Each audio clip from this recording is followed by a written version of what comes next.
வணக்கம் நண்பர்களே. இன்று ஏதாவது நன்மை செய்தீர்களா? இதுதான் தூய பிலிப் நெறி மக்களிடம் அடிக்கடி கேட்ட கேள்வி. நண்பர்களே, இன்று நாம் நினைவு கூறும் புனிதர் தூய பிலிப் நெறி மகிழ்ச்சியால் மக்களை இறைவனிடம் அழைத்து சென்ற அன்பு நிறைந்த குரு. 1515ஆம் ஆண்டு இத்தாலியில் பிறந்த பிலிப் நெறி செல்வமான குடும்பத்தில் பிறந்தாலும் இளமையிலேயே எல்லாவற்றையும் விட்டுவிட்டு ரோமை நகரத்திற்கு சென்றார். அவர் ஏழைகளுக்கு உதவினார், நோயாளிகளை சந்தித்து ஆறுதல் கூறினார், இளைஞர்களுக்கு நல்ல வழி காட்டினார்.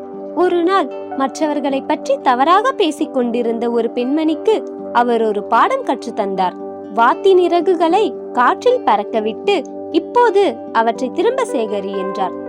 அது முடியாத போது அவர் சொன்னார், நாம் பேசும் தவறான வார்த்தைகளும் இது போலத்தான். ஒரு முறை வெளியேறினால் திரும்ப பெற முடியாது. எவ்வளவு அழகான பாடம்! பிலிப் நெறி மக்களை சிரிக்க வைத்தார். ஆனால் அதைவிட முக்கியமாக அவர்களை இறைவனுக்கு அருகில் கொண்டு சென்றார். அவர் எப்போதும் சொல்வார், மகிழ்ச்சி என்பது இறைவனின் வரம். நண்பர்களே, நாம் இருக்கும் இடத்தில் மகிழ்ச்சியை பரப்புகிறோமா அல்லது காயப்படுத்தும் வார்த்தைகளை பேசுகிறோமா? தூய பிலிப் நெறியைப் போல நல்ல வார்த்தைகளால் பிறரை உயர்த்துவோம். நம்முடைய வாழ்க்கையால் நற்செய்தியை அறிவிப்போம். ஒரு நல்ல வார்த்தை ஒருவரின் வாழ்க்கையை மாற்றலாம். ஒரு சிறிய அன்பு செயல் ஒருவனுக்கு நம்பிக்கையை தரலாம். தூய பிலிப் நெறியே எங்களுக்காக வேண்டிக் கொள்ளும். ஆமேன்.